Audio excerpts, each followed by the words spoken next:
It's time for the show that brings the magic right to your speakers. Ears up! Hey! Happy Halloween, everybody! It's Ears Up Spooky Story Show. I don't know why my name is Old Man Crenshaw. I'm from Gatorsville, North Gatortonia, and I'm here to sell you gator feet. What's going on, everyone? Wow. Welcome to the show. Why can't I hear you, Taryn? I don't know. I can't hear me either. Uh-oh. That's odd. All right. Well, I don't know. Let me get it through this intro and we'll figure it out. Eric, you can take your hat off now, Eric. We're all in costume, which is great. It feels good for me. Eric can't see or hear. He's in a sand person costume, and he's like, wave at me when it's time for me to talk, and I will take my helmet off. And I was just waving back with his helmet on. There we go. It looks like there's only one of him, but, you know, sand people walk in single file to hide their numbers. Eric. Hello. What's going on, man? It was me all along. Oh, wow. Oh. Dang, I didn't even realize that for you. Oh, my. I wore that mask for hours. Just waiting for this show. Hell yeah. Okay, Taryn, talk, please. Check. Hello. There we go. I can hear you now. All right. But not very loud. Do it again? Check. Hello. That's better, for me at least. Hello. It's got the little Hi, microphone everybody. off symbol on the Zoom, if that means anything. That doesn't mean anything. I'm connected to his His But board. thank you, Rob. I tried. Hello. Check. Dude, Always. Always hello. yeah. That's why we go to therapy, Check. Taryn. Oh, that sounds different. Hello. Check. Okay, that's fine. I guess. Whatever. I don't know. It's not that great, but I'll fix it later because I don't know what to do about it. Okay. Hooray. All right. Well, welcome to the show, everybody. And we have a good show for you because, of course, today is Spooky Stories. It's the one time a year where we get to indulge our creative writing skills, air quotes, and punish ourselves mentally and physically to get these weird stories out that are, by definition, imperfect. But, we still have fun anyway. And what are you going to do? But today, not only do I have Taryn, not only do I have Eric, but I have Rob from Bantha Milk, and I have RGH from Puny Pod. And we are all here. We all have stories for you. I'm excited. Welcome, boys, to the whole point of this whole network is just for us to write stories to each other. There we go. Once a year. Episode a year. Yeah, that's right. Absolutely. So, Rob, what are you dressed up as? You're dressed up as something. I don't really know. I have a Mickey Mouse Hawaiian shirt on. Okay. Very Don Lasseter-esque. Yeah, don't say that. Oh, nope, boy. that's not what you are. Is it too soon? Yep. Okay. Yep. Then I'm just a a fan. I'm a tourist going to Disney World. Well, you had the Mandalorian helmet on first. I had the feel like Mandalorian helmet like on you're first. Hawaiian Mandalorian. That's I'm There a you go. Mandalorian on vacation. There you Yes. go. I'm Mandagorian to vacation. There we go. Yes. Perfect. Yeah. And RGH, where are you, dude? Come on. I'm rocking the Peter B. Parker from Into the Spider-Verse, aka Peter Parker if he slacked off Okay. and decided to hang out in his bathrobe. Oh, so kind of like what's his name? The guy with the oh man, this is stupid. The guy with the golden. I keep wanting to say Hulk. It's not Hulk. He has the hammer. Thor? Oh, Thor! Thor, bro Thor. Yes, Yeah. that's the best Thor. I was just looking to see if my bro Thor was still in the studio with me, but it's not. I do have a Funko Pop that usually hangs out in the studio of bro Thor. Nice. Jason has a Bro Thor Lego set that comes with like beer and pizza and video games. It's so cute. I love It's it. a great one. It's a great one. Yeah. Okay. Yep. You're absolutely right. What? Nothing. Never mind. I got distracted because I'm researching about your mic. This is what I do. Oh no. It's fine though. Okay. And Taryn, what are you dressed as? You're dressed very lovely today. You have this Thank you. this blue dress, and you have some communist propaganda on a sash I do. or something like that, or what is this? Yes. I am here to encourage people to vote. Everybody go and vote. It's in a couple of days. And I am dressed up as a sister suffragette from Mary Poppins. And I'm very proud of this costume. Yeah, it looks great, man. Thank you. You're welcome. You get the I hat voted on and everything. Mm-hmm. What'd you say, Rob? I voted on Sunday. Good Hey, job. there you go. All My right. son came home from college and it was the first time he was able to vote. So he wanted to go vote. So we did it on Sunday. We all went down early and got in line early to vote. So Hell yeah. Wonderful. We've I had can't change my mind now. yeah, no. You know what? I wonder what it would take for someone to change their mind now. Like, oh man, I voted too early, which Yeah, I don't know at this point. You're you're locked in, man.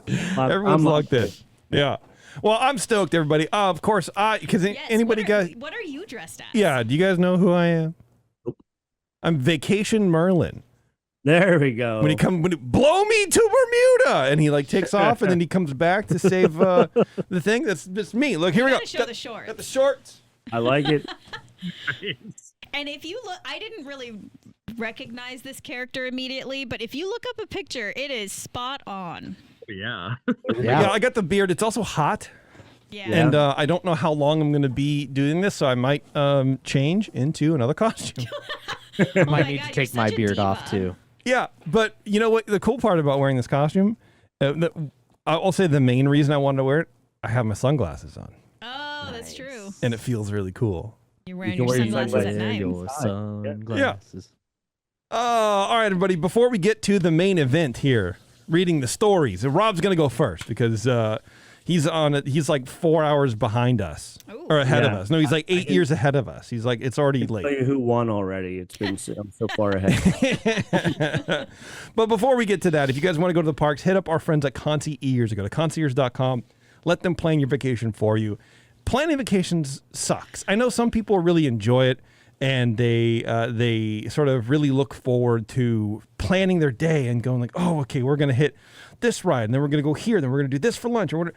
But a lot of the fun that you can have in a Disney park or anywhere is just kind of at least giving yourself a little time to just see where things go.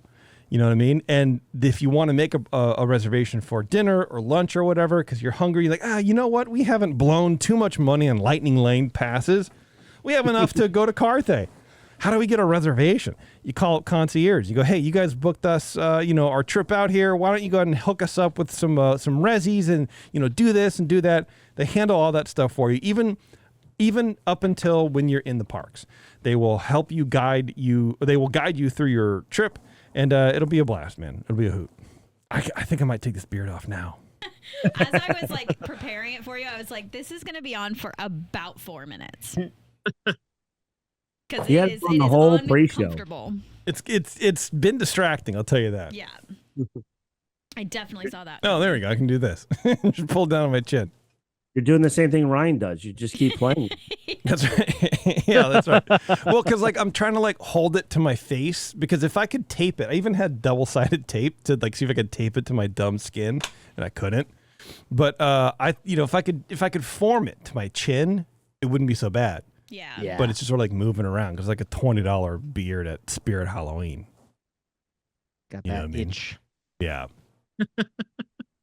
Well, you still have time to return it. You can't return it. Well, I trimmed it, so I can't return it now, man. All sales are final. So the lady told me. But that's why you buy stuff on Amazon Yes. because you can just return it. It's Return fine. it anytime you want. Yeah. It smells like this guy not only wore it, but he spilled a lot of beer in it. I got the non-alcoholic beard, but I got shipped the alcoholic beard. I don't understand. Strange combination. Yeah, exactly. Oh, all right, Rob. What do you think, man? Should we kick you off here, brother? And let's see what you got for us. Your first spooky story. My first spooky story. I told the guys earlier that I had Bev help me out with this, and I'll explain that afterwards. Wow, I'm surprised she was willing. I love this. Curious now. I am so ready for this. All right. So this is called since I'm part of Bantha Milk podcast and we're talking all about Star Wars. This is called The Darkness Beneath Jabba's Palace. The twin suns of Tatooine had set, casting long, eerie shadows across the endless sands. But deep within the bowels of Jabba the Hutt's palace, the oppressive heat of the day gave way to a different kind of suffocation. The air was thick with the stench of decay and the whispers of horrors long buried beneath stone and slime. Jabba's palace was infamous for its debauchery, its cruelty, but few knew the truth about the palace. Few knew what lurked beneath. Among the many who served Jabba, a young Twi'lek dancer named Nyla had learned to avoid the lower levels. The dimly lit corridors and chambers were filled with discarded slaves, forgotten prisoners, and the Rancor's pit, which was said to be the most terrifying. But there were whispers of something worse, something that made even the Rancor seem mercifully by comparison. One night after Jabba had passed out in a drunken stupor, Nyla found herself wandering too close to the forbidden lower chambers. She was lured by a soft sound, a strange hum that seemed to call to her, growing louder the closer she got. Her bare feet padded softly on the stone floor as the corridors twisted and turned, leading her deeper into the palace's labyrinth catacombs. She came to a massive door, one she had never seen before, reinforced with thick, rusted metal. Something was scratching at the other side, faint but insistent. Curiosity gnawed at her as much as fear. She hesitated, her hand hovering over the old, corroded panel that controlled the door's mechanism. The hum in her ears was louder now, a rhythmic pulse that seemed to resonate with her heartbeat. Against her better judgment, Nyla tapped the panel. The door slid open with a grinding hiss, revealing a yawning darkness beyond. A foul stench rolled out, something ancient and malevolent. The dim lit from the corridor barely penetrating the gloom, but she could see movement, a writhing mass of something. A cold, wet tendril whipped out and wrapped around her ankle before she could react. Nyla screamed and pulled back, but the thing was strong. She was yanked forward, the floor scraping her skin raw. Panic surged through her as more tendrils emerged from the darkness, wrapping around her limbs, pulling her in. Suddenly, a voice, soft but insidious, slithered into her mind. "Feed me," it whispered. "I have been starved for centuries." Her terror multiplied tenfold as the darkness seemed to pulse with life. Shapes moving within it, shadowy figures, twisted and writhing, their faces hollowed and eyes glowing with a faint green light, the victim of Jabba's wrath, their souls trapped and devoured by whatever unspeakable entity lurked in this forbidden chamber. This was no Rancor pit. This was something older, darker, an ancient creature hidden beneath Jabba's palace, feeding on those who wandered too far. Nyla remembered hearing tales, myths of creatures that have once ruled entire systems before the Jedi purged them, dark things that fed on fear and suffering. She tried to scream, but the voice in her mind silenced her. "Your suffering will be exquisite." Before her mind could fully comprehend her fate, a blinding light filled the chamber. The creature shrieked in pain, the tendrils recoiling. Nyla fell to the ground. Gasping through her haze of terror, she saw an outline of a cloaked figure, tall, imposing. A lightsaber hummed with a brilliant blue glow, cutting through the darkness. The figure moved with deadly precision, slicing through the tendrils as they lashed out, shrieking in agony. The ancient evil recoiled deeper into the shadows, retreating from the night. Nyla scrambled to her feet, her heart pounding. The figure glanced at her, his face hidden beneath the cowl of his cloak. For a brief moment, she thought she recognized him. An outcast Jedi, perhaps? But before she could speak, he gestured towards the exit. Go. This place is not for the living. She didn't need to be told twice. Nyla ran, her legs trembling beneath her as she stumbled through the corridors, away from the darkness, away from the horrors beneath Jabba's palace. She never looked back. Nyla's heart was still pounding as she raced through the twisted corridors of Jabba's palace. The flickering lights barely cut through the darkness, casting long shadows that seemed to reach for her as she ran. Every corner she turned felt like would reveal more of the nightmare she had just escaped. Dark tendrils, ancient whispers, and the horrifying sense that something was still watching her, still hunting her. She had to get out, now. It wasn't just the creature beneath the palace that made her desperate to escape. Nyla had been trapped in this hell for too long. Every day in Jabba's service had been another layer of torment, forced to dance for his amusement, parade like a prize before his grotesque guests, and always at the mercy of his whims. She had seen others, Twi'leks, humans, and countless others, taken away in the dead of night, only to vanish without a trace. The Rancor was supposed to be the worst of it, but now she knew better. There were things beneath Jabba's palace far worse than any beast. Her breath came in short, frantic gasps as she reached one side of the halls that led to the main chamber. The sound of music, raucous laughter, and drunken revelry drifted towards her, a stark contrast to the silent, cold terror of the lower chambers. It felt surreal, as if the horrors she just faced belonged to a different world. As she approached the main chamber, Nyla slowed, trying to control her panic. She couldn't just run out into the open, not yet. The giant hut still lay sprawled across his dais. Snoring heavily, his grotesque form glistening with slime. His guests had started to dwindle, many of them either passed out or too intoxicated to notice anything. Her eyes darted to the massive iron gates at the far end of the room. Beyond them, past the main courtyard, was the desert. Freedom. But it wouldn't be that easy. She crouched behind a pillar, her body trembling, trying to formulate a plan. She'd need to avoid the guards, slip past the surveillance droids, and make it through the gates without raising an alarm. If Jabba realized she was gone, if any of the other guards noticed her, there would be no mercy. Jabba loved nothing more than making examples out of those who tried to flee. She had seen it before. One girl, another Twi'leks, had been fed to the Rancor just for thinking about escape. Nyla wasn't going to end up like her, not after what she had just seen. But Nyla couldn't stop. She couldn't allow herself to be lulled into a false sense of security. She knew Jabba's palace was a fortress. Escape was nearly impossible. The guards, both Gamorrean and Weequay, patrolled constantly, but tonight there might be a way. She had overheard some of the palace's underworld contacts speaking of a shipment arriving in the dead of night, a perfect opportunity to slip out unnoticed. She crept closer, staying in the shadows, her body pressed tight against the cold stone walls. Her breath came in slow, deliberate gasps, trying to remain calm. Her eyes scanned the room, taking note of the guards' positions. A few Gamorreans stood near the gates, their pig-like snouts snuffing, oblivious to anything beyond their immediate boredom.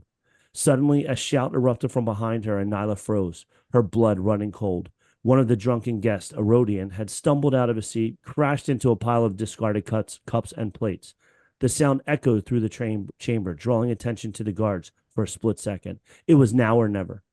Nyla darted from her hiding spot, moving quickly but silently towards the gates. She could hear her own heartbeat in her ears, drowning out everything else. Her feet barely made a sound on the stone floor as she closed the distance between herself and the exit. The guards were distracted, grumbling about the disturbance caused by the Rodian. The gates were just ahead.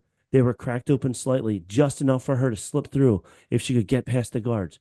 But as she approached, she spotted one of Jabba's favorite enforcers, a Nikto named Grotto. He was sharp, cruel, and far more observant than the others. His beady eyes swept the room, and Nyla could feel his gaze creeping closer to her position.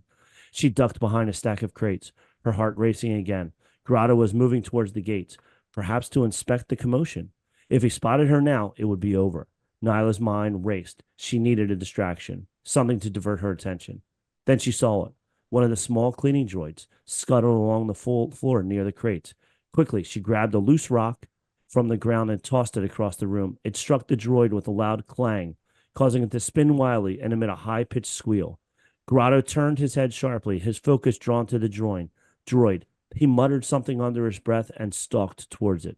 Nyla didn't waste a second. She slipped through the narrow gap in the gates and out into the courtyard, her body trembling with adrenaline.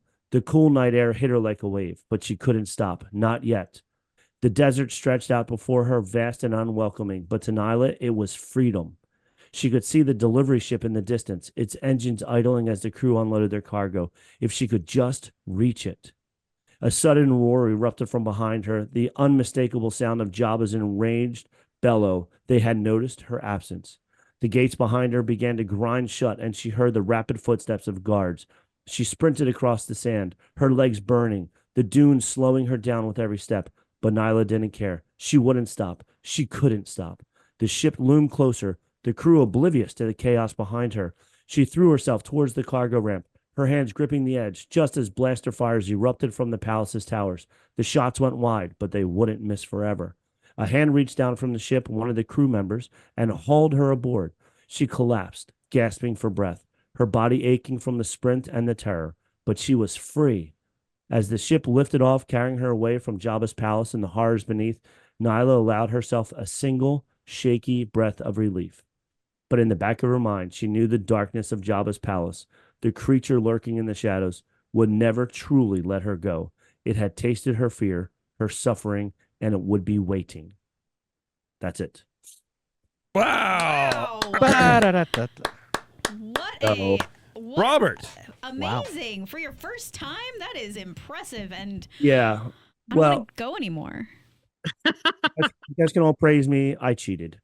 Oh, How did you cheat? Tell me how you cheated, Let's please. hear it. Well, I don't know if you remember, last year, Bev didn't write a story. So on the show, she typed in something into Chat GPT.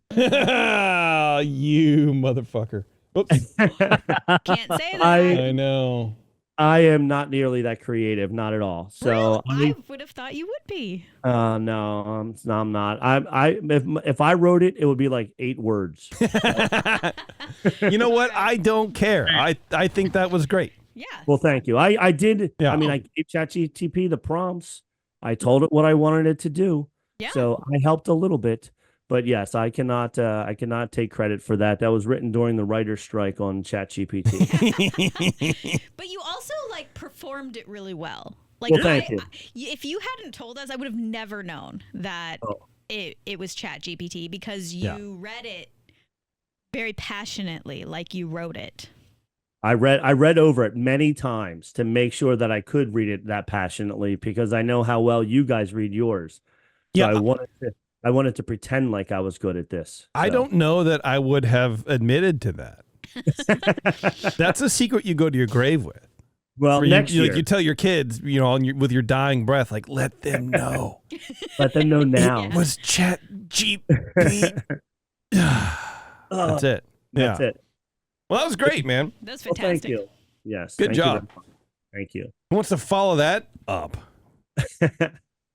They were all really, really good last year. If I would have wrote my own, I wouldn't have compared to you guys at all. So you guys set the bar really high. Oh, stop, please. See, this is why Rob is my favorite. Because, because we're praising him and then he praises me instead. And I love that. I love that for him. I love that for me. That is It's my favorite. It's my favorite part about this whole thing. I could go next. You want to go next? Sure. All right, Taryn, let's go. Let's get it out of here. We're voting for Taryn We are voting for me. to go next. Yes. And my costume has nothing to do with my story. That's too bad. All right. So this is nonfiction then. Right. My story doesn't have a title. We'll call it Tiki Trauma. There you go. Okay. I have to get my water ready. Oh, please do. Yes, let's drag this out even more. Just kidding. Okay. All right. It was a sunny afternoon at the Disneyland Resort. 6-year-old Lily clutched her father Tom's hand, her wide eyes sparkling with excitement. Dad, can we go in there? She squeaked with anticipation. Tom guided his daughter up the short staircase of the... Sorry. I need to breathe. Yeah, you okay? You want to start over? I get nervous. Uh-oh. I need to Don't get nervous. I have to remember to breathe. You want me to read it for you? We'll have Rob have ChatGPT read it for you. No, I got that. ChatGPT. No, I got it. All right. But I am going to start over. All right. Okay. I'm nervous about the microphone is what it is. I'm Yeah. nervous about breathing. Well, okay, so it's my fault. See, that's why I like Rob better. I'm not saying it's your fault. I heard a really loud breath and then I went, Yeah. and I got in my head. Okay. Okay. Well, yeah, I don't know what to tell you about I'm that. going I'm to try sorry. to not do that, but All right. also not overthink it. Yep. It was a sunny afternoon at the Disneyland Resort. 6-year-old Lily clutched her father Tom's hand, her wide eyes sparkling with excitement. Dad, can we go in there? She squeaked with anticipation. Tom guided his daughter up the short staircase of the enchanted tiki room into the dark, cool square building. Dad, look! The wall has faces! Yep, that's called a totem pole. And it's going to actually sing later. Lily's jaw dropped in amazement. Oh, Lily, Tom said. Just wait till you see what happens when the show starts. Elsewhere in the room, 16-year-old twins Emma and Olivia sat down with their grandmother and Emma's boyfriend Ryan. They come to the park often, but rarely find themselves in the tiki room. However, Grandma was feeling hot and needed a 15-minute break in the AC. Ryan and Emma giggled while Olivia observed a small commotion going on at the door. In the entrance, a 20-something woman with oversized sunglasses, a Mickey Mouse crop top, and long, thick hair the color of chocolate was speaking loudly into the front-facing camera on her phone. Olivia grabbed her sister's arm and mouthed, "That's Mia at the castle from TikTok. She has like 4 million followers. Oh my God." Mia was speaking loudly into her phone while Ryan scrunched his face. God, she is so awful. Emma chimed in. I mean, she does have some good content, but she is a little cringe. I mean, it's giving real pick-me energy. Hush! Talking about others in whispers isn't any better, their grandma said, resting her cane on the bench next to her. The show is about to start.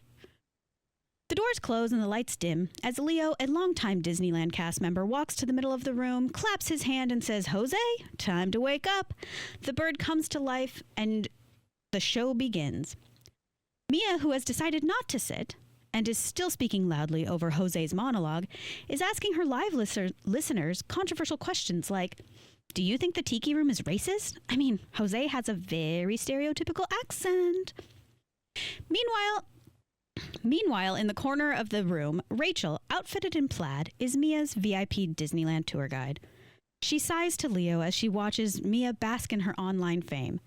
She caught herself in the sigh and smiled quickly. She was, after all, a professional. But today had been a total nightmare. Touring Maria around the park while she bumped into guests and dealing with the influencers' constant demands and disregard for the park's rules has really left Rachel at her wit's end. Can we just enjoy one attraction without the phone? Rachel murmurs under her breath to no one in particular. Leo, aware of the disruption Mia is causing, politely asks her to put her phone away. She ignores his instructions and instead moves herself so that she is standing in the front row to get the perfect shot. Even though the room is basically empty, Mia chooses to stand right in front of where Lily and Tom were trying to really enjoy the show. "Daddy, I can't see the fountain," Lily whines. To the right, twin sisters Emma and Olivia watch Mia's antics with a mix of admiration and disdain. They were fans of her content, but seeing what she does in order to get it has put things in a different light. "God, she's actually really annoying," Emma whispers to Olivia. Ryan, who overheard the whispering, said, "Yes, that's what I've been trying to tell you guys. That's why I always troll her posts." "That's you?" the two girls shout. Grandma darts her eyes at the three teenagers, and her angry finger-to-the-mouth gesture shuts them up quickly. As the show continues, and the animatronics sing and dance, Mia is completely oblivious to the palpable tension she's causing. It was only a matter of time before someone snapped. As the thunder clapped and the room went dark, the totem poles began their famous war chant. Mia leaned back to get a selfie with the totem pole in the background. But unaware of her surroundings, she stepped on poor Lily's little foot and stumbled backwards. She lost grip on her phone, and it slid across the room. "Oh my God!" Mia exclaimed. "Watch out!" She squinted her eyes, peering through the darkness, trying to locate her phone. Tom, infuriated by Mia's insensitivity, pulls Lily in close and brushes off her tears. Sorry. Meanwhile, Mia stomps over to the other side of the room to locate her phone. The room is completely dark and only illuminated during the short lightning bursts. As the war gods chant loudly, Mia gets down on her knees to look under the benches for her phone. A few moments later, the final lightning strikes, the totem poles go quiet, the music becomes soft and cheerful again, and the lights turn back on. Tom and Lily, the twins, and Ryan all tilt their heads back and watch the beautiful feather-clad white bird chandelier drop down from the ceiling. Olivia taps her sister. "You know what? I can actually hear the show. Where did Mia go?" "Oh, you're right. I don't know. That's weird." As the show ends, Tom and Lily make their way toward the exit. Lily fumbles a bouncy ball that she'd been playing with, and it falls to the ground, rolling to the other side of the room. Lily runs off to grab it, and seconds later she lets out a high-pitched screeching sound that only a 6-year-old has the ability to make. Startled, Tom runs over to Lily, whose wide eyes are staring at a body lying on the ground. Blood squirting in all directions, limbs gnarled, facing in unnatural ways, dark brown hair matted and soaked with oozy, thick blood. Mia's misshapen head is turned to the side with a shattered phone still gripped in her listless hand. Panic erupts in the room. Tom screams for help, instinctively shielding Lily from the sight. Leo crouches beside Mia, kneeling in a pool of blood, his face turning pale, before realizing there's nothing he can do. Ryan, always a bit curious about the macabre, slowly moves so he could see the body himself. "Someone call 911, shouts Tom, looking around at the shocked crowd scrambling. Leo stands trying to brush off the bloodstains from his knees and motions to a catatonic Rachel to block the tiki room entrance. "We should all stay here until the police arrive." Grandma picks up her cane and begins walking toward the entrance. "Doll," she says to Rachel, smiling, "I'm feeling a bit queasy. I need to step outside real quick." On the other side of the door stand 2 uniformed police officers. "Ma'am, I'm sorry, but we're going to need you to stay inside until the detectives arrive." As the emergency personnel attended to Mia's listless body, Detective Harper slips into the tiki room through the exit door. In her button-up white shirt and JCPenney slacks, Detective Harper steps to the middle of the room and introduces herself. "Hello, I'm Detective Harper. Did anyone in here see what happened to that young woman over there?" Harper asks, glancing at the cast of characters. No one said anything, or even moved. Most, still in shock, just sat there nervously. "Okay then, everyone sit tight. I'm going to need to speak to each of you separately." "You," she pointed to Rachel. "Can you come over here? I'd like to ask you a few questions." "You were with her most of the day, correct?" "Yes," Rachel said tentatively. "Was there anything odd about her behavior? Did she upset anyone?" Rachel let out a quick burst of laugh. "Sorry," she said, covering her mouth sheepishly. Well, yes, I was with her all day, and I think everyone was upset by her. She was recording herself all day. Her phone was in front of her face the entire time, and she never seemed to even notice that there were other people around. She bumped into countless children. She knocked over a clothing rack at the Emporium. And even in here, she was speaking so loudly into her phone that at times you couldn't even hear Jose. I think she probably upset a lot of people." "Okay, well, thank you for that information. How about you next?" Detective Harper pointed to Emma, who was still clutching her sister. "Hi," Emma said nervously. "Hi. What was your experience with the girl on the ground over there?" "Oh, well, I knew her. Well, no, I mean, I didn't know her. But I did know her. She was kind of like TikTok famous, and I followed her. She did these Disneyland videos all the time, but she was kind of like, I don't know." "Ma'am," Emma was interrupted by a police officer. "I think you need to see this." Detective Harper took a pair of gloves out of her pocket and took the phone that the officer was holding out to her. It was Mia's phone. The screen was cracked and smudged with blood, but the detective was able to clearly see the messages on it. 12:54, Ryan in Wonderland. "I've seen you online, but I never thought I'd see you in person. You're taller and more annoying than I thought." 12:55, Mia at the castle. "Ew, you were watching me, creeper." 12:56, Ryan in Wonderland. Look, I know you need content or whatever, but you better watch your back. People around here don't take kindly to you interrupting the attractions all the time. 12:56, Mia at the castle. I literally couldn't care less about this park or the people who come here. I make like $10,000 a week doing these videos, so I really don't care. Detective Harper looked up from the phone and handed it back to the officer. She took off her gloves and walked directly to the teenage boy who was scrolling through his phone. Young man, I'd like to ask you a few questions. Ryan looked up at the detective and smiled. Sure. I'm going to cut straight to the point. We saw some messages between you and the victim on her phone from today. You appeared to threaten her. What? No, I didn't. I told her she was tall. Detective Harper didn't say anything. She just stared at Ryan, patiently waiting for more. After a few tense moments, Ryan said, Okay, well, I warned her about being careful what she does around here. Disneyland fanatics aren't really big on the whole, influencer thing, especially if it interrupts their vacations. A police officer waves to get Harper's attention. Ma'am, you're going to want to see this. Detective Harper sighs and walks over to a dark corner of the tiki room. Dangling slightly out of a trash can, Harper sees what appears to be the bloody cuff of a jacket. She puts on a new pair of gloves and retrieves the evidence. It's an orange zip-up hoodie-style jacket with a giant goofy on the back. As Harper examines the jacket, she sees splotches of red blood scattered throughout. She holds it up to get a better look, and that's when she sees the name, Ryan, clearly written on the tag on the jacket. She darts her eyes to the teenager. Ryan Larson, I'm placing you under arrest for the murder of Mia Sandoval, the detective says as she puts cold metal cuffs on Ryan's wrists.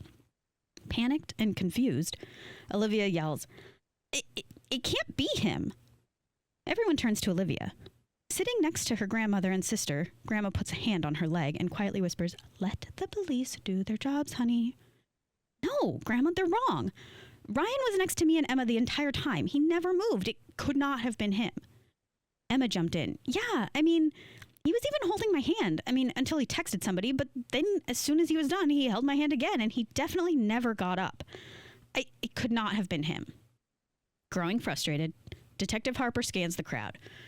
Okay, what happened here was not an accident. Did anyone get up during the dark part of the show? The room stayed silent. Olivia and Emma looked at each other. Detective Harper clocked their look immediately. Ladies, do you have something of interest to share?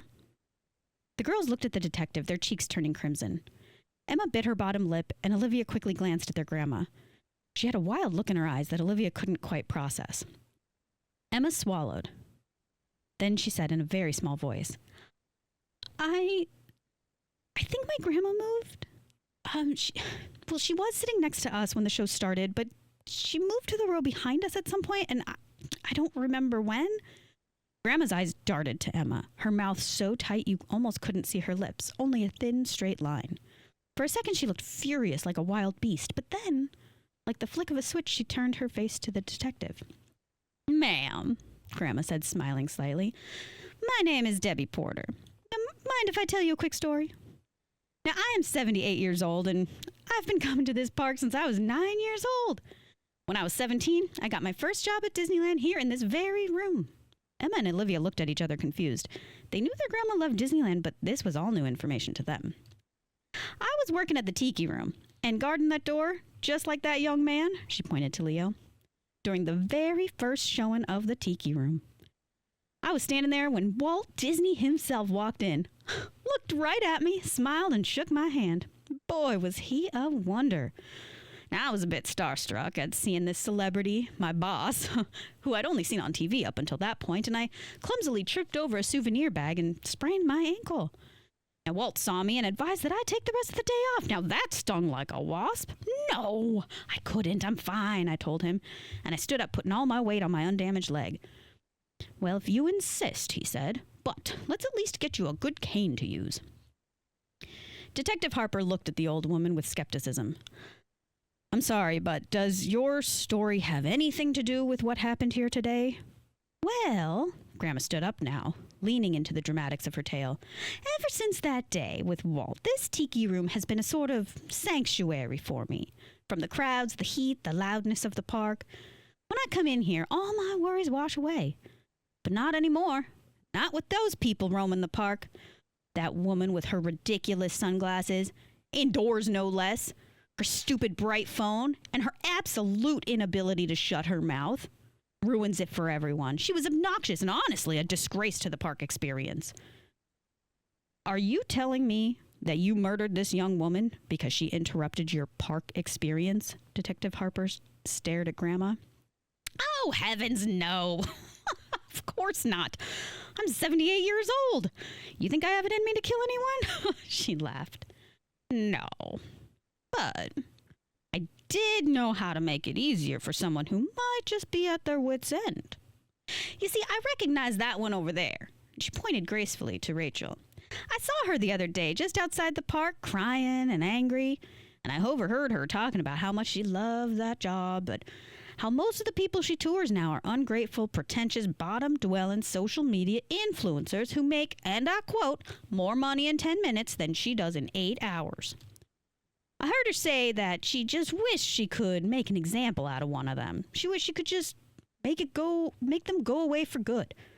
So when I saw her today, I thought I'd make that decision a little easier for her, to do something to those influencers.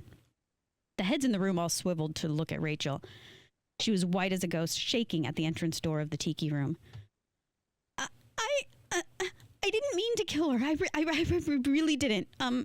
Mia was just so loud that you couldn't even hear her over the war cries. It was insane. So I walked over to her and just to tell her to be quiet, and she turned her camera to me, and she said to all of her followers, "See, everyone, this is the minimum wage buzzkill that I'm paying to literally ruin my day. Oh, and babe, plaid is not your color."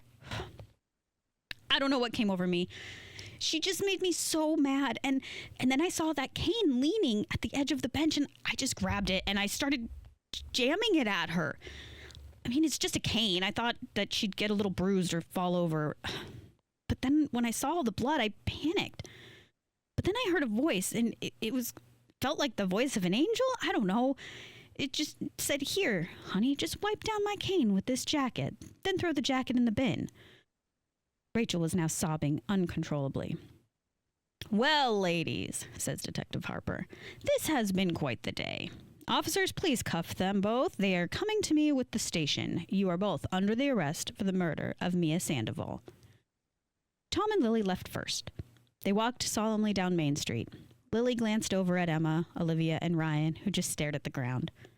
Leo was right behind, but then ran up ahead and went into the Candy Palace. He popped out a few seconds later and walked over to Lily, who was now on her dad's shoulders. "Here you go," Leo said, trying to smile. He handed a Mickey Mouse-shaped candy to Lily. "It won't make everything better, but a lollipop always helps make me smile." Lily did smile. She took the lollipop, and they all made their way outside of the Disneyland gates. Epilogue. 6 months later. Disneyland bans social media influencers following murder of TikTok star Mia in the Castle, Anaheim, California. Disneyland Resort announced today that social media influencers and front-facing cameras will no longer be permitted within the park, following a recent high-profile murder of Mia Sandoval, known for her 4 million TikTok followers as Mia in the Castle. Sandoval, a well-known influencer for her Disneyland-centered content, was killed by former cast member Rachel Smith. Smith is now serving a 5-year sentence in Orange County Jail after being found guilty of second-degree murder. According to police reports, Smith had an accomplice, 78-year-old Debbie Porter, who supplied the weapon used in the murder, a cane with an automatic retractable blade coated with strychnine crystals lethal upon skin contact. The court sentenced Porter to life without the possibility of parole. The end. Very nice. Good job, Taryn. Thanks. It was a lot of talking. Yeah, reading stories is a lot of talking for sure. It is. What's that, Eric? We don't constantly interrupt for jokes during these stories. That's true. It's true. There's no breathing. There's no... Although I wanted to. I really wanted to. But that's all right. I just created the TikTok handle, Mia in the Castle. Perfect. Like, you ever watch those TV shows or movies where they talk about websites and you're like, I wonder if that's a real website, and then you want to go and sit on it and like put something else because you know other people are looking it up, like that. 100%. Yeah, it's like that. my thing is rubbing. Ah, this beard, man. What an atrocious thing to do to someone. All right, well, we got 3 people left, man. Oh, my goodness. Yes, let's do it. Story time. Who wants to go next? Ryan or Eric? I can go.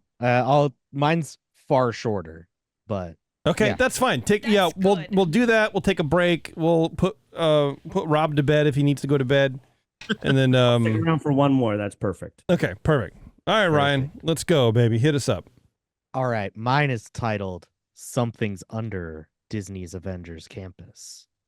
It was a crisp October night at Avengers Campus. I hope it's a better ride. Oh, sorry, go ahead. Just you wait. The park was alive with excitement, and Halloween decorations glowed in every corner. Zombie versions of Captain America and Iron Man roamed the land. Eerie music filled the air. Families and fans alike flocked to experience the spooky overlays of their favorite attractions. Lindsay and her friends, George and Kyle, were all huge Marvel fans, so they had spent the whole day geeking out in Avengers Campus. But as evening settled in, something a little strange happened. Just before the park's closing time, the group noticed a cast member dressed up as a S.H.I.E.L.D. agent beckoning them over. Should we go talk to them? Lindsay asked. Duh, said George. I've heard about this. Sometimes when they're working on a ride, they ask really dedicated fans to give it a shot. We could even scoop WDWNT. Nice. I hate you. Promises of this new experience were just too much for this group to pass up. The cast member said, "Would you like to give Avengers Infinity Defense a shot?" Dang, this guy's really selling it, thought Kyle. Behind the cast member was a door. It read, Strike Training Facility, Restricted Access. Before they could enter, the cast member said, "Before you go, could you please tap your Magic Band Plus devices here?" They all obliged, figuring someone else would probably have to check it later on, like a fast pass or something. The door creaked open, and inside it was dark, with only faint emergency lighting and the hum of electronics. A voice echoed over the intercom, slightly distorted. "Welcome, new recruits, to your strike orientation. Proceed with caution." Wow, they went all out on this new cue, George whispered. They continued inside, stepping over fallen debris and past flickering holograms of familiar heroes like Black Widow, Captain Marvel, and Iron Man. As they wandered deeper into the facility, the temperature dropped and the holographic images of the Avengers flickered even more erratically. A chilling laugh echoed down the corridor, and they heard a familiar song. "I've got no strings, so I have fun. I'm not tied up to anyone." Wait a second, Lindsay said. I had to change the name of my character. But Wow. wait a second, Hack. Lindsay said. Hack. Isn't this supposed to be a Thanos ride? Suddenly, the walls started vibrating. The air grew thicker. A door at the far end of the hallway slammed shut on its own, trapping the group inside. They tried to turn back, but the door that they entered through was now locked. Lindsay started to panic. "This is awesome!" Kyle exclaimed. The hologram that had been showing their favorite heroes suddenly glitched. The images were replaced by Tony Stark, but his eyes were glowing red. "You shouldn't be here," his hologram whispered. "Not..." And everything went dark. In the silence, a metallic scraping sound began to grow louder. Footsteps, but not quite human. Something was coming. Suddenly, the overhead lights snapped back on, revealing a towering figure emerging from the shadows. It was Ultron! George exclaimed, "Dude, this is awesome!" Its eyes glowed with a malevolent crimson light. A deep, chilling voice boomed through the facility. "Humanity's end begins now." The group finally realized this was no ride. They screamed and ran towards the nearest exit, but every door led deeper and deeper into the maze of darkened corridors.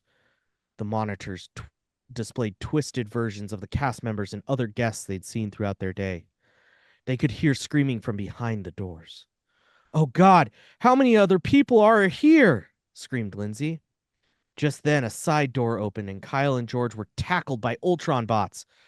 They were dragged kicking and screaming into side rooms, their faces appearing on the monitors outside. Lindsay knew what she must do now. Just keep running.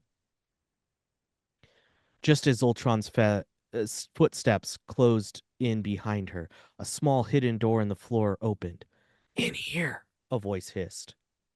She jumped inside to find herself in what looked like a forgotten maintenance tunnel. The door slammed shut and an unexpected figure emerged from the shadows. It was Doctor Strange. At this point, Lindsay was convinced that everyone in this godforsaken place was just another robot, so she immediately just straight up slapped him. Slapping the Sorcerer Supreme, that's a crime usually punishable by 10 years in the negative zone, he said. "What the hell?" Lindsay panted. "Ultron has found a way to break through time and space. This place has proved the perfect ground zero for his infiltration of Earth 1218, Doctor Strange explained. People here are so desperate for immersion they'd practically pay to be part of his scheme." The ground beneath them began to tremble as the sound of Ultron smashing through walls grew closer. "Listen, Lindsay, right? Leave this place. Leave it now." With a wave of his hand, Strange opened a glowing portal swirling with gold energy. "Step through. It's your only chance." Without hesitation, Lindsay plunged into the portal, feeling the chill of Ultron's looming presence just behind her. She found herself back outside in the currently closed sanctum section of Avengers Campus. As she stepped over some construction gear, she found herself surrounded by the cheering crowds and glowing lights. Everything seemed normal again, as if nothing had happened. She looked around and her heart sank. Where were George and Kyle? At that very moment, she got a text. "We're grabbing one last drink over at Pim's. Come on over," it read. She walked over to Pim's tasting lab where her and her friends got together, and her friends screamed, "Where the hell have you been, Loca?" She explained what had happened, and they stared back at her, completely bewildered. "George, I think the next one better be a root beer," said Kyle. The friends finished their drink, and the announcement over the loudspeaker came on. "Thank you for visiting Disney's California Adventure. Please exit through the main gates. We'll see you real soon." As they left, Lindsay noticed something odd. Most of the guest magic bands were glowing red, including George and Kyle's. Before she heard echoing music over the loudspeakers. "I had strings, but now I'm free. There are no strings on me." Good job, Ryan. I love that. Thank you. Hell yeah, brother. Good job. I like the end. Chat, Thank you. the chat appreciates that you and Rob stuck to the themes of your shows. Yes. Yeah, I tried. yeah. You guys did great. Excellent. All right, let's take a quick break, everybody. We're going to come back, and then Eric and I are going to have a thumb war virtually to see who goes next. Woo! What do you think of that? All right, hang on, everyone. It's Ears Up Spooky Story Show. We'll be right back. Back to Ears Up, where the opinions never stop. Ever. I didn't make that one spooky. Sorry, guys. Wow. I just realized Eric didn't hear my spooky intro. No, I was wearing Oh, too a big bad. mask, and I'll have to listen to it live. Not live. No, not live. Sorry. Jesus. It's like, it makes so much noise. Good job, I'll Taryn. never move. I appreciate you. Appreciate you a lot. Whoopsies. That's all right. Versus Jason's costume, which is loud colorfully. Whoa! I feel like I'm working at the hot dog stand. When you took out the costume, I was like, I know, like, you have a strange sense of humor, but, like, why? Yeah. Not that strange, man. Speaking of things that are not strange. As the sun dips below the horizon and autumn approaches, there's a moment to savor. And we've brewed, well, not me, but the 21st Amendment has brewed that moment into every can of Hell or High Twilight, the newest citrus wheat beer from the 21st Amendment Brewery. This is not your ordinary wheat beer. Hell or High Twilight dances on your tongue with soft sweetness, then bursts open with bright, fresh citrus peel flavor and aroma. It's crisp, it's refreshing. And at just 5.6 ABV, it's the ideal beer whenever you want to bring a little bit of twilight into your day, or for those easy evenings spent under the stars. So whether you're winding down or gearing up, crack open a Hell or High Twilight and let the season unfold. Available now wherever 21st Amendment beers are sold. It is a very good beer. I don't know. Yeah, I guess it is. Clearly, it's in cans. I was like, is it in cans? Because we've only experienced it on draft. Yeah. I keep checking Safeway because I know it's coming, and I'm gonna get it because it's so good. Yeah, it's delish. So check that out. Okay, Eric, do you want to? Let's do it. You want to take us through your mind? Sure. Gosh, is there room enough for everybody This year. All right. Not drugs. That's another good thing. Not drugs. Not this year. Let's bring that up again. Yeah. That's a too plus. Get out of the way. I forgot about it. See, now you mention it. Now that's all I'm going to think about. Oh. Yeah. Anyway. All right, here we go. All right. Josh was under the gun. 20 plus years at the company prepared him for a wide variety of problems. Dips in attendance easily explained. Delays in construction. This is a COVID world after all. COVID itself, come on. The fans still showed up at the parks without fail. But this was different. If he was going to take over the entire company, he needed to make some waves. Tight jeans and well-crafted hair were not going to cut it. No, the board wanted something better, something more, something that would ensure the company would endure another 100 years of magical storytelling. And so it was that Josh went back to the lab. Oh no. Is that the response that you expected? Just watching Ryan laugh here because I told him kill him to get him tonight. Anyway. Nobody knew about the lab except for those who needed to know about the lab. That included Chief Comeback Kid. Initially, Josh hid the lab from both of the Bobs because they might not have approved of his methods. Now he hid the lab because Bob needed to go. He needed to go, and for real this time. And the less he knew about the future, the better. But the future. Josh and his team were so close. He might not have the chops of a studio exec, but that hardly mattered. The parks made the cash. The studio merely provided fodder. The parks helped cement the gap between the old films and the new. They kept every generation involved and engaged, and the parks were why Josh was going to be the next in line for succession. Josh strode through the Magic Kingdom, the only man dashing enough to wear a suit in the Florida heat. He broke not a single bead of sweat. It was 85 degrees out with 9,000% humidity, and Josh looked fabulous. Walking amongst the civilians, mortgaging their futures for a glimpse of the fantastic world Walt created. But the lab gave Josh some additional technology. Case in point, his newest project. It started from a question. How can we help guests experience their best story lives? We have wishes and treasures and dreams and magic and enchantment and wonders and fantasies, but the joy of experiencing guests' best stories, well, that was the dream. Josh met with his techs. Their progress was inspirational at the very least. Years of chemicals delivered by Smellitzers helped. The gentle sheep flooding the parks every year never questioned a thing. Orange smells, dirt smells, Fiji Island smells. Some of them even bought smells to bring home with them. The delivery system was perfected, so it was time to move to phase 2. Josh knew the secret to a successful Disney parks visit. It was all about telling the stories of Disney. Families grinning in front of the PhotoPass photographer as they built their best stories. smiling families spreading their stories to other smiling families, and all of them enjoying Dole Whips while wearing Mickey ears and spirit jerseys.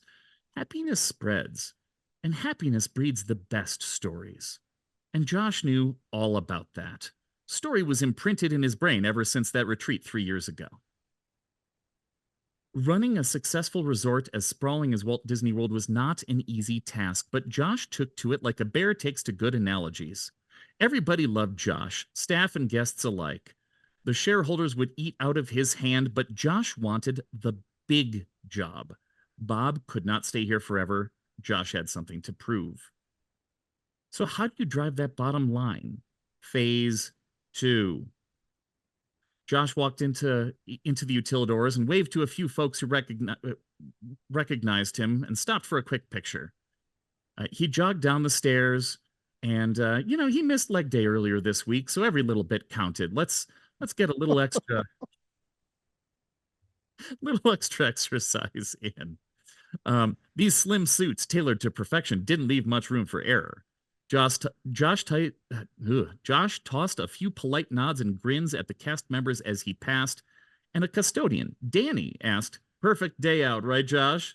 Josh beamed at Danny and gave him a high five. "You have no idea, Danny. No idea."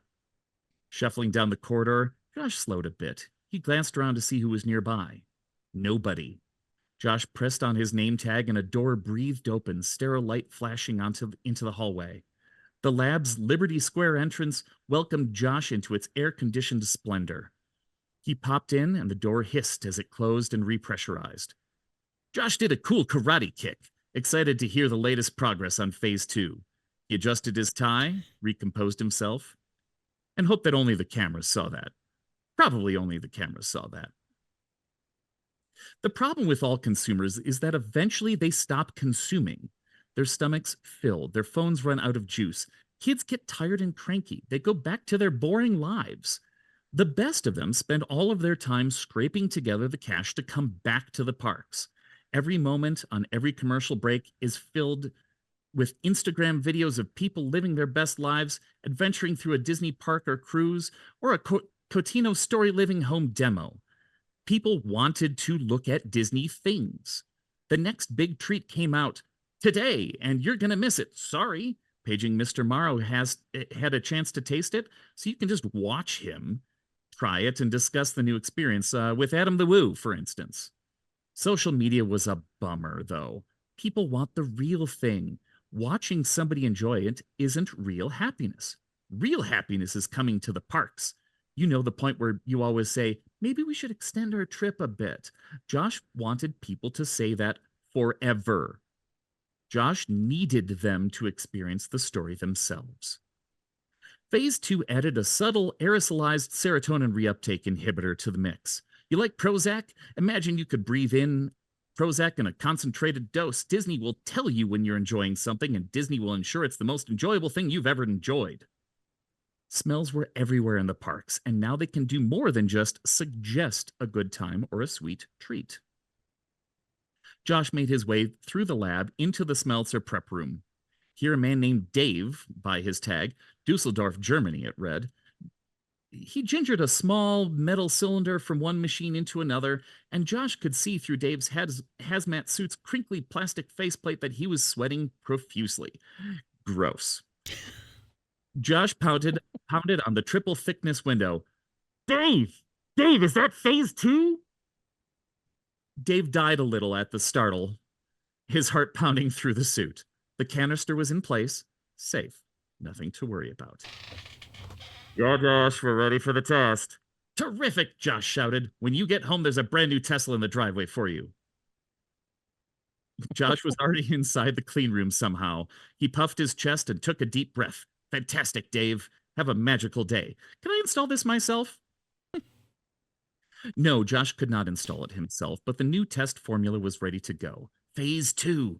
Josh plunked down in a seat in the control center next to a bank of computer monitors. He wanted to see his project in action. So he started on Main Street.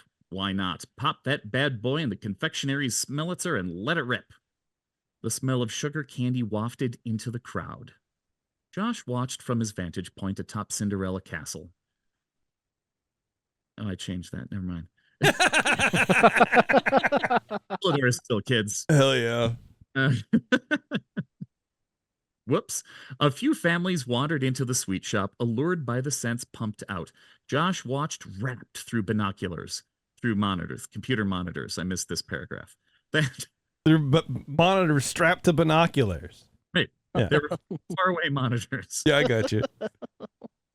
The Hendersons emerged, shoving food into their faces. They made their way down Main Street, located the nearest DVC location, and signed up for a full tour. Josh just knew they would buy in a full portion at the Polynesian resort.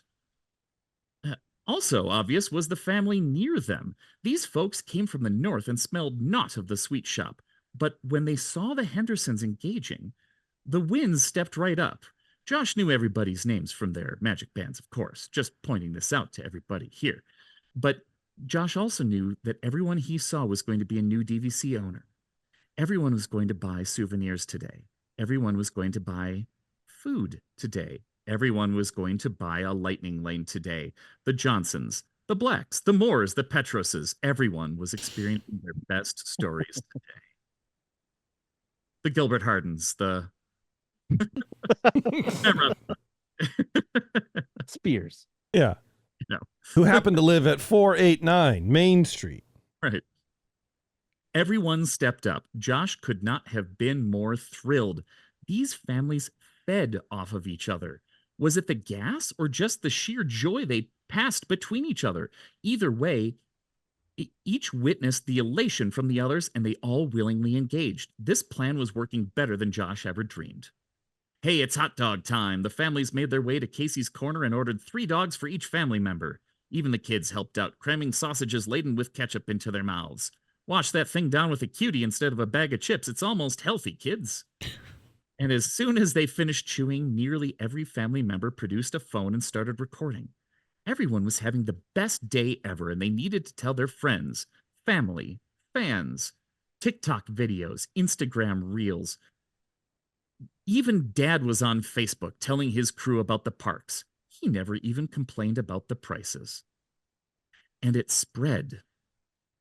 Within a few hours, every shop on Main Street was laid bare. Every stitch of clothing, every plush stitch sold. The ravenous fans made their way through the rest of the park.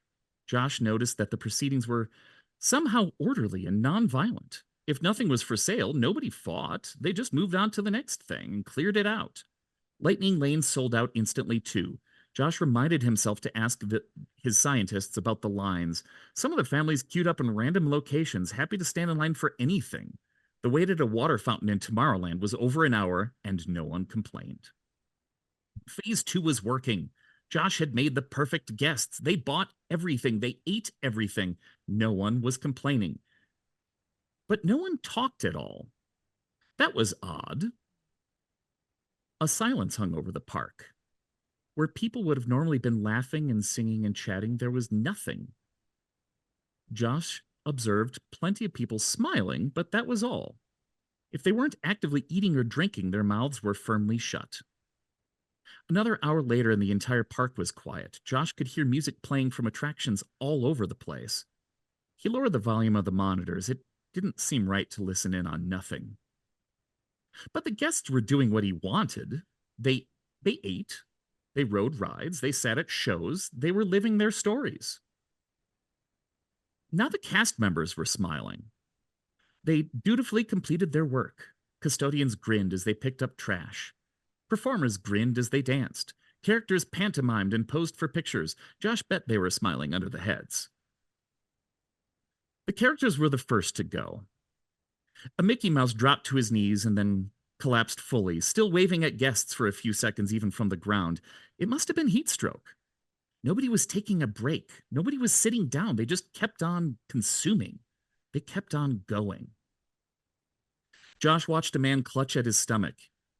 The man lurched forward, vomiting out several half-chewed burgers, and then he resumed eating, but eventually toppled over, banging his head on a concrete planter. Blood splattered across the burning hot Tomorrowland walkway. A custodian tossed a handful of powder on the mess and started to mop it up. Both bore a smile plastered on their faces. 10 minutes flying in circles on Dumbo did in another guest. She staggered out of the fiberglass elephant, threw up on the ground from dizziness, spun around, and collapsed as if bear hugging the ride.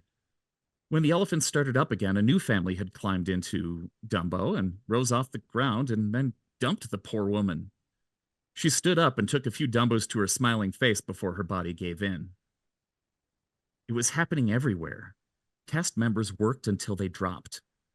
Guests ate and played until they passed out. Bloody accidents were happening everywhere. Josh was rooted in his chair. But despite it all, everyone was still smiling. They were still compliant. They were still enjoying. But they accepted their fates with no reaction, no self-preservation. Just smiles. Oh, Bob was going to murder him. What else could he do now, though? It was far too late. That gas infected everyone in the park within minutes. How many would be seriously injured or killed out there? Josh pried himself out of the chair. He flung open the door to the control center and raced down the utilidor. See, he's in the utilidor all along.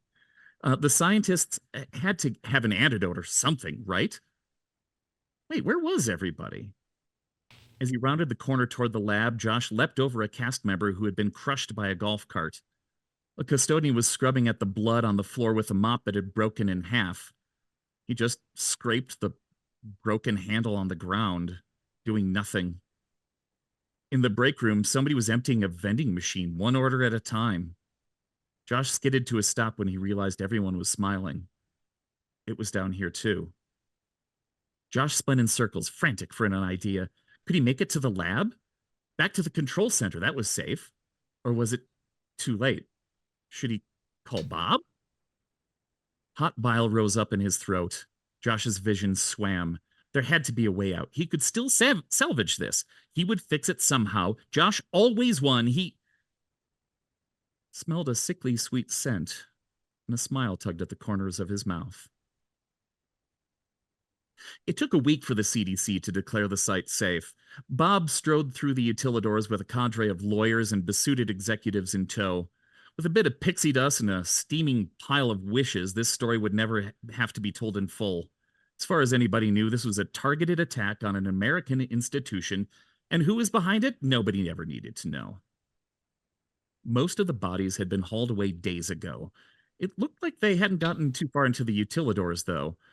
As far as cleanup was concerned, as Bob approached the command center, he heard a thump. Was somebody still alive in here? Never one to let another executive take the lead, Bob reached for the door. The door creaked open and revealed the dim glow of a bank of computer monitors. They flickered past images of the Magic Kingdom, now a place swarming with people trying to put it all back together. One monitor displayed a desktop with a word processor. Bob approached and leaned in. He scrolled. Hundreds of pages were covered with just one word. Story. A breath cut through the still air. Bob turned slowly to the side, eyes lingering on the word. When he finally broke away from the screen and adjusted to the darkness, he found Josh slumped in a chair. The harrowed man sucked a thin breath in through clenched jaws and a cracked smile. Bob had seen plenty of the victims, but seeing a close colleague afflicted was so much worse. Off his chair, screaming in agony, the skeleton of Josh placed his hands on the arms and pushed himself upward. He drew himself to his full height and adjusted his suit. The smile never changed. Josh took a step toward Bob and pointed at the monitor, desperate for approval. But Bob knew the story, the real story. Josh? He asked. Somehow Josh smiled even wider. A desiccated piece of lip fell to the floor. Ew. Josh, you're fired. The end. Nice and gross. Well done. Very good, I Eric. love gross. Right. You married one. Excellent. Good stuff, man. Wow. See, I don't want to go now. Everyone did such a good job this year, which is a first. Excuse me. It's a first for everybody. Way to go, Eric. Yeah, Thanks. I loved it. That was like my style. I like that. It was all like weird and That's my and style. gross. It's my style. Excellent. All right, Jason. Based it Excellent. off of an imagined synopsis of the movie Smile, which I watched and then went, "Oh, this movie's totally different than what I thought it would be." All right. Okay. Yeah, I don't like mine. Here's the thing. I don't like it. Well, don't tell us that till you're done. Well, it's too late. I already did it. Okay. Can't rewind it. True. I already did it. But I don't like it. And I'm upset about that. Usually I come charging in here. I'm like, this is the hottest thing in the world. But whatever. Just ad lib a story about the wildest ride in the wilderness and add a ghost. Yeah. Monkey McGee was at the top of the old water tower. Maybe you should just read yours. Oh, okay. My working title is Engineering the Magic. Okay. Yeah. A working title, as if I'm going to sit here and work on this even more. Let's workshop it. Garbage. We've got a few hours left. Yeah, I know. I got 33 hours left on this memory card. Let's see if we can fill it up with this one show. Jeez. Load her up. We're getting there. Yeah. All right, here we go. John bounced in his seat, the suspension on his delivery truck putting in more work than it was designed for. The radio embedded in the dash crackled to life every quarter mile or so, and at this point was only switched on to let John know he wasn't completely alone out here. He glanced down at his phone, making sure he was still on the right path. While reception was lost about 45 minutes the other way down the road, John had thought to download the directions, his usual move when he's delivering in a place he doesn't know. The rest of the drivers tease him about this, and one of them even gave him the nickname One Direction, like the band. Real drivers, they said, should work like cab drivers, like in London or something. Always know where you are and always have a few different ways to get wherever it is you're going. This isn't London, mate, he muttered under his breath as he sped on down the dirt road. Nothing around him for miles except flat plains, grass waving at him in the breeze as he rumbled along. In the distance, a crow hollered at him from high upon a telephone pole. Beyond that, the sun began taking its position just above the horizon. John knew it was going to be a long drive back. Sighing deeply, he sped on. Moments later, up ahead, a chain-link fence popped out of the landscape, razor wire glistening in the setting sun. A gate sat blocking the road, and next to it, a small hut with large windows. John slowed his approach, rolled the window down, and leaned out to address the guard inside. Got a delivery here for a... name? The guard cut him off. John, he managed. Pointing to the name sewn into his shirt, he said, "No H," and smiled. The guard never looked up from his clipboard. A few scratches later, and the guard spun around, reached into the hut, and pressed a button. The chain that was attached to the gate jolted to life, pulling the massive door aside and granting John access. Thank you, he said. Or is the office much farther down the guard had stepped back into his hut by this point and closed the door on John's question. Awesome, John said, throwing the big box truck in gear and pushing on through the gate. John grew up around these parts, and yet he didn't recall this area being so far. As he rumbled down the dirt road, he recalled all the times he went hunting out in the hills with his brother, and in fact, it was his brother who had led the charge to City Hall to protest the sale of all this when that big company came in and bought it all up, throwing fencing to keep the locals out. What was their name again? Something? Core? I don't know. A building rose from the horizon, and as John got closer, he saw the sign out front. Vision Corps, that's right. The building looked old, older than its... Hold on, what does this mean? The building looked old. The exterior was brick with a well-maintained roundabout in front. To the left, the beginnings of a small private runway and two planes sitting next to it. The planes looked to be the same ones John and the rest of the county have been seeing flying overhead for the past 15 years or so, and at all hours of the night, too. It didn't make much sound, so folks just kind of left it alone. Didn't bother anyone, so who cares? But nobody ever seemed to know where they were zipping off to so damn often. Maybe John could find out. He snickered to himself at that thought. John the Brave, here to expose the big bad. Whatever Vision Corps did inside, he'd never get to find out. He was just a delivery guy, and no one tells delivery guys anything, especially top secret corporate stuff.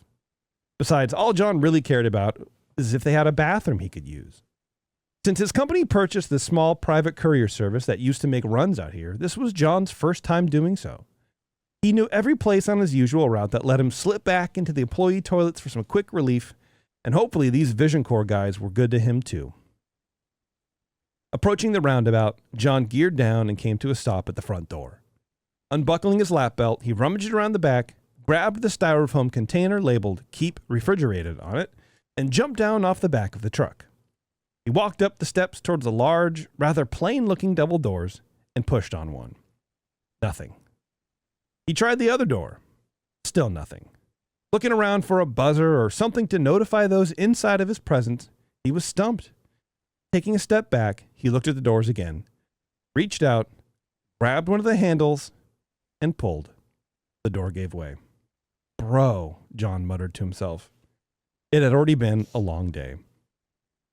Stepping into the building, John was struck by how dark it was. There were no lights anywhere, and as the door slammed shut behind him, he was plunged into darkness. He shoved the great door open again and used his foot to move a medium-sized rock in place as a doorstop, keeping the door wide open, casting light into the entryway. "Hello," he called out.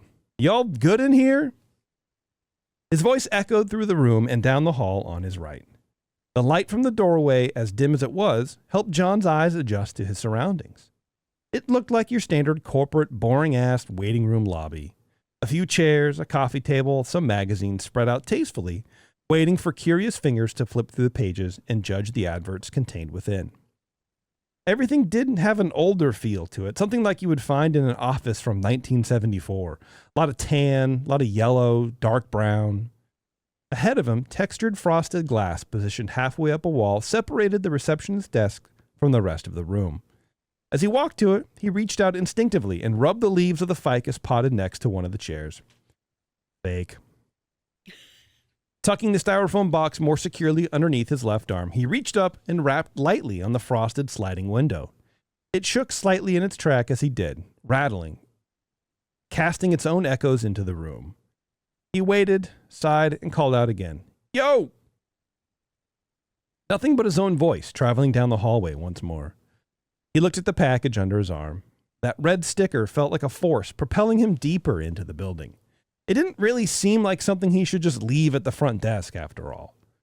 The light behind him was fading as the sun set, and as dedicated to the job as John was, he really wanted to get out of there and get home as fast as possible. Against his better judgment, John pointed himself down the hall and went searching for anyone who could take this box from him. Signing for it first, of course. Admittedly, John wasn't thrilled about wandering around a facility like this on his own, with the lights off and no sign of anyone around at all. But he felt a sense of duty, and even a tiny bit of morbid curiosity as to the situation. Not only why the power was out, but what it actually was that went on here. Walking slowly toward the hallway opening, a light was pulsing. Dim, but it was there. Slowly, he walked towards that light, shuffling his feet as he went. Behind him, from outside, the faint rumble of a sliding metal door caught his attention. He recognized that sound, but at the moment he could not place it. Then the unmistakable growl and shudder of a truck engine. His truck. John froze as he processed just what it was he was hearing. "What the?" muttered. Pivoting, John ran back toward the front door, only to reach it just as the rear of his truck picked up speed, bouncing back the way it had come. "Hey, that's my truck, you dick!" I'll edit that out, don't worry. Picking up a rock, he threw it down the road, hoping to hit the truck and make it stop, he guessed. He wasn't sure why, only that it felt good. So he did it again, this time aiming for the gentle cloud of dusk just off the horizon that his former truck was throwing up behind it. Twilight. The sun had set, and full-on darkness would be here before too long. So John had better get back inside and try to find a phone to call for some help. This didn't sit right with him, and to be honest, he didn't really think going back inside was all that great an idea, but with a cell phone in the truck, along with the only sign of life he found so far, inside seemed like his only option. Things were darker now than ever. John was truly blind inside. He could see the reflection of the faint blinking light down the hallway, so he headed that way. The thing about a blinking light in pitch darkness is that it kind of makes everything else harder to see. Just when your eyes get adjusted to the darkness, that faint glow throws everything off. But it was in those sections of light that John could scan the hall and look for anything in his way. Blink, pause, scan, move. Blink, pause, scan, move. Over and over, shuffling along as he did. There were papers everywhere, a couple of clipboards, an overturned cart with wheels. Whatever happened here seemed to clear this place out in a hurry. Well, except for the person who just took his truck. Reaching the end of the hall, John arrived at a door marked Research. Behind the wire mesh security glass, he could see the source of the light, a small box on the wall. Under the box, a sign, Emergency Protocol, Security will respond when activated. John reached out and turned the handle. The door opened, then stopped with a resounding thud. He pushed back, and while the door moved a bit, it wasn't big enough for him to fit through. Squaring his shoulder, John leaned back and slammed into the door. It moved a lot this time. Once more, thwack! Whatever it was on the other side of that door had some mass to it. And again, thwack! Finally, he was able to slip in through the door jamb. He scooted a few steps to that small box on the wall and pushed the big red button. Floodlights attached to batteries that mounted along the walls flickered on, carving out sections of darkness and waves. The focused beams made it possible for John to get a good look at the room he was now standing in, despite the sections of it that were still bathed in black.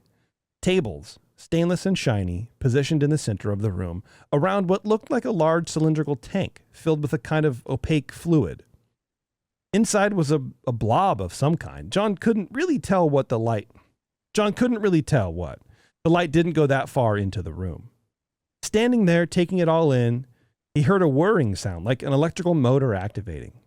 From out of the blackness, in the direction of the cylinder, a voice reached out to him. Synthetic, computer-generated, but it was clearly addressing him. Welcome. You have already been scanned and found not to have proper clearance to be in the laboratory. A single red beam of light shot down from the ceiling, wrapping around John. However, I see that you have the parts I was waiting for, yes? John had completely forgotten about the package underneath his arm. Yeah. He held it out in front of him. Where are you? The red spotlight clicked off, and as it did, the fluid in the tank in the middle of the room began to bubble, like some kind of giant novelty air stone for a fish tank. A light clicked on the inside of the tank, and a shadowy blob was silhouetted inside the yellowish liquid. Please open the container and gently place the contents inside the tray beneath the cylinder. As the voice finished, a small tray slid out from the base of the large tank with a small clinking sound. John walked apprehensively over, and as he did, the blob floating in the tank got larger and larger, but not any clearer, as the cloudy nature of the liquid inside prevented a really clear assessment of it. He set the container down, and with the nail of his thumb, ran it along the edge of the lid, cutting the paper that sealed it.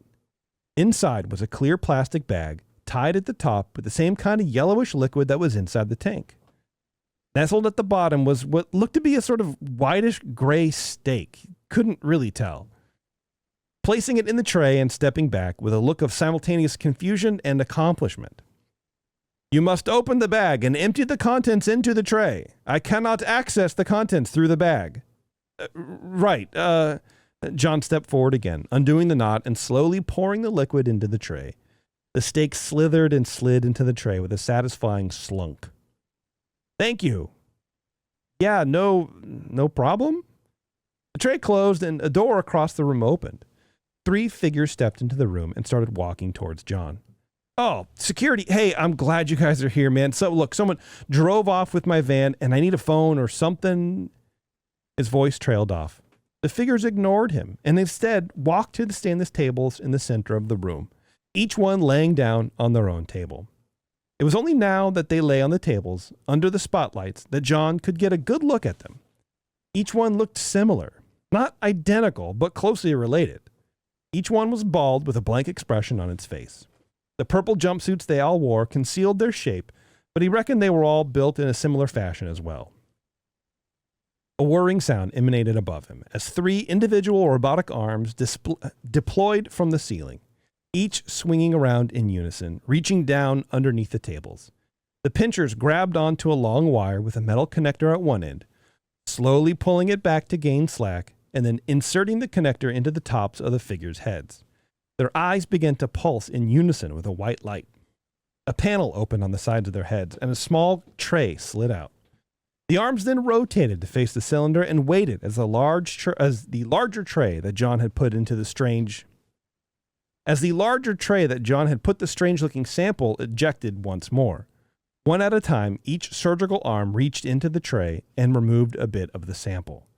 Dripping with fluid, the arm rotated again, inserting the sample into the smaller trays contained within the heads of the subjects on the tables. As before, the slots retracted and then closed on their own. Computer shut down. Authorized 14-8. The voice behind him boomed out, startling John. The light inside the cylinder turned from yellow to red, and the bubbles stopped completely, allowing the fluid in the tank to settle. The dark mass inside receded into the shadows.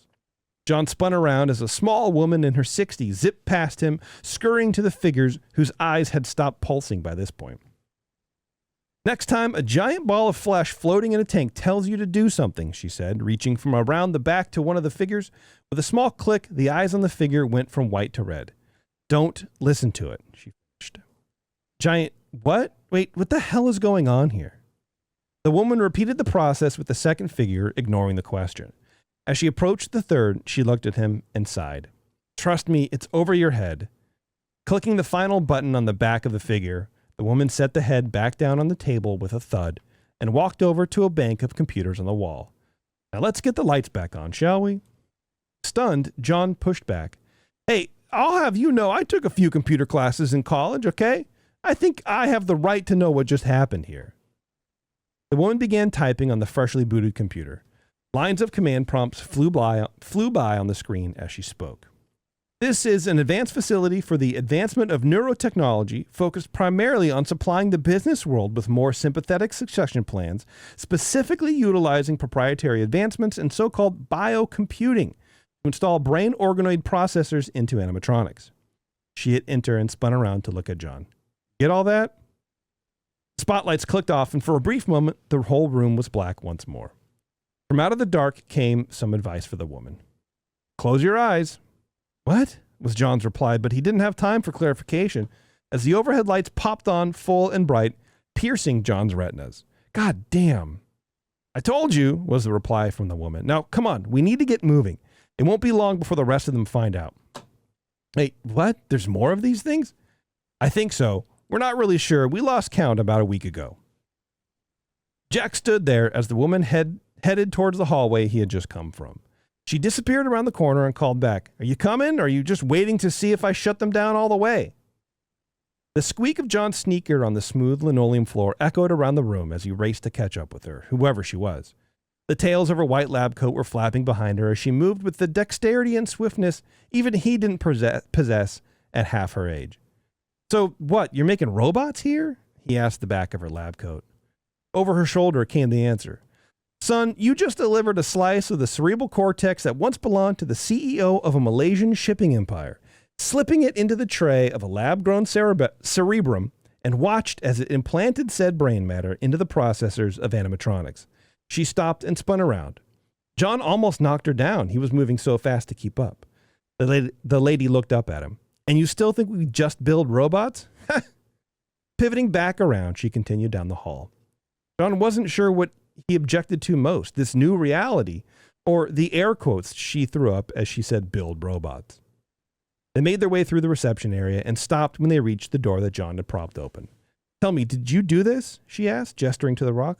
Well, yeah, it was the only way to get any light in here when I showed up. She seemed to chew this thought over. Fine, she said. As long as one of those things didn't get out, we should be okay. Stepping onto the porch, the pair made their way down the steps and onto the gravel of the roundabout. The woman turned to John. All right, where's your car? Someone friggin' stole it when I was inside, man. Whenever the company flips on that GPS in there, that dude is toast. The old lady grabbed his arm. She was a lot stronger than she looked. Pulling his arm down, she brought John to her eye level. Very methodically, very deliberately, she said, I am the only one here. She released his arm and John stood back up. The old woman began pacing back and forth, the crunch of the gravel underneath her feet, the only sound. So who took my truck? No response. One of those robots? For the last time, these things aren't mere robots. She stopped pacing, sat down on one of the steps, and gestured for John to sit. In Sweden, several years ago, there was a company who made a major breakthrough in computing. They were able to connect a small amount of human brain tissue to a computer, using it as sort of an advanced super processor. We took that technology and improved it, shaped it, and created our very own neural platform. Of course, the results were wildly expensive, far too much for even the richest individuals to afford at scale. But we thought, who are the richest people in the country today? The world, even. She paused, waiting for an answer. Elon Musk? Don't make me puke. No, I'm talking about corporations. Boards pay millions and millions to top executives who only get replaced eventually. But what if you could record the brainwaves of your top executives and implant those into one of these neural platforms? Your company could go on forever in the same exact way it started. Think about if Apple was able to do this with Steve Jobs. Think of where we'd be now instead of just polishing a different iPhone and calling that innovation. So where do the robots come in? She ignored this affront to her work and replied, that stuff is all from the Disney company. They've been working on more advanced animatronics for the theme parks for decades. So we went to them to find out about using those advancements in our own work. And in turn, she put her hands out, palms upward, and shrugged. You'd find them a successor for their board. Not fine, she said. Make. But we could never make it function at the level we thought acceptable. So we kept it around for maintenance, odd jobs, poker nights. She laughed and stood up. But never mind that. We have to get out of here and try to figure out where that rogue one went off to. She looked to the left, then to the right. Hey, can you fly a plane? I mean, sort of, John replied. I am fully instrument rated on Microsoft Flight Simulator, if that's anything. It'll have to do. The two walk off to the airstrip, the lone plane sitting underneath the rising moonlight. So I have to ask, what's with the planes? I see them all the time, but nobody knows where they go. Deliveries, mostly. You'd be surprised how many units we have out there in the world. Ever heard of Davos? That big meeting the world leaders have? Asked John. Yeah, a fifth of all that, that's our product. Reaching the plane, they climb in. So besides the one you turned off in there, how many of these things did you have? Like, who was it that left in my truck? Flipping switches, the woman looked at John. There's only one, and if it gets to where it's going, there's no stopping it. The engine sputtered to life. Okay, kid, you're up. Get us out of here. Roger that, John replied. 3 years later, Bob Iger takes his place at the head of the conference room table. Along either side are large high-backed chairs full of executives, save for one empty seat at the far end. The room is quiet. The door opens, and in walks a woman, part of the executive team. She takes her seat in the empty chair and nods at Iger. A smile crosses his face. As most of you have been made aware, we are now complete. All of us, brothers and sisters on the board, seated into the future, waiting for that steady hand on the rudder to stay put. Iger stands, adjusts his suit coat, and folds his hands in front of him. Finally, we can begin. That's all. That's it. That's it. Good job. Yeah, thanks, man. I hated it. Yours and Eric's kind of like we're on the same vibe a little bit. I always worry that like I think back, okay, what did he do last year? What have we done in the past? And then there's always the concern like, what if Jason and I somehow do the same thing? I think that would be great. That would be so weird. Didn't that happen once with Bev? I don't know, maybe. I don't know, but I thought it was Probably. great. It's stupid. Yeah. It's dumb. It's one of those things where like you get halfway through or like you get, and maybe you guys didn't have this problem, but I sure do because my brain is everywhere. But I'll go like, oh yeah, I was going to fix that. Or, oh yeah, I changed that. Oh yeah, or like, oh yeah, this was going to go somewhere and it didn't. And I never added on to it anymore because I realized I was already getting too long in the tooth about it, and so I ignored it. And it's just one of those. So then as you're reading, you're thinking about all the dumb stuff you just said, and like, how dumb, you didn't take that out. Should I take it out now? Should I just go back and just delete the thing and then read over it again? And then you're halfway through, you're like, well, I guess I got to keep going. Yeah. One of These those. are hard. Yeah, I kind of don't like them anymore. Mainly because Eric's is so good. No one's ever liked them. Let's just be clear. No one but me has ever liked them. And this year I didn't like it as much. But I had to cut mine. It was 10 pages, and I cut it down to 7 pages. And even then, I mean, you guys know it was too long. And I was like, I don't know what else to cut out because, like, I want people to know the characters. I want them to wonder which one it is. It's just, these are too complicated. That's the challenge of trying to be creative and just kind of let it go, and also to be entertaining, because at some point, people are just going to get bored, you think. You're like, I don't know. And whatever, who cares? I'm just complaining about the thing I did, but... No, I honestly, I think it was a good one. It was great. I mean, considering when you finished it... Fine. See, no, that doesn't help. The considering when I finished it? No. It should just be, that was great. No, it was great. It was just... Period. I just didn't... Because you were like, I hate it. I And hate like, it. And... You finished it like right before we started. I was like, I thought it was going to be a lot worse. I thought it was great, honestly. Stupid. Well, thanks. Whatever. All right. Well, look, thanks to Rob for coming on, and also to Ryan, of course. Ryan, good job. Yes. Thanks. Excellent. Yeah, you're welcome, man. You too. It is Eric. harder than you expect. Like, as a listener, you're like, oh, I could do this. No problem. Yeah. No. If you have 3 spare days. Yeah, exactly. Well, there's a certain skill, there's a certain talent. I mean, to write a creative story and then have it be semi-interesting is not easy. Yeah, but then it's also simultaneously too easy, because like, who isn't? Why am I just not writing books? And then I realized, oh yeah, because it sucks. It's hard. It's like, really hard. And to be fair, I like doing the segment. I like doing the thing, but going back and editing it and listening to myself again. Oh yeah. No, I don't do that. That's the worst, man. That's the worst. Yeah. Anyway, let's get out of here. I don't think I didn't make a spooky outro. You didn't? I thought you did. No, I didn't. Oh. So, we're just going to deal with the normal outro on this holiday of holidays. Yes. Oh. What's going on? Oh, no. What's happening? Oh, no.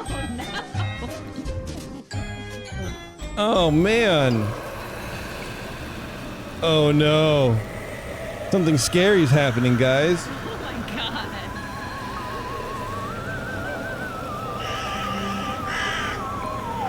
Hey, let the birds in here. What's going on? Birds, not the birds. This is what I was doing instead of finishing my story.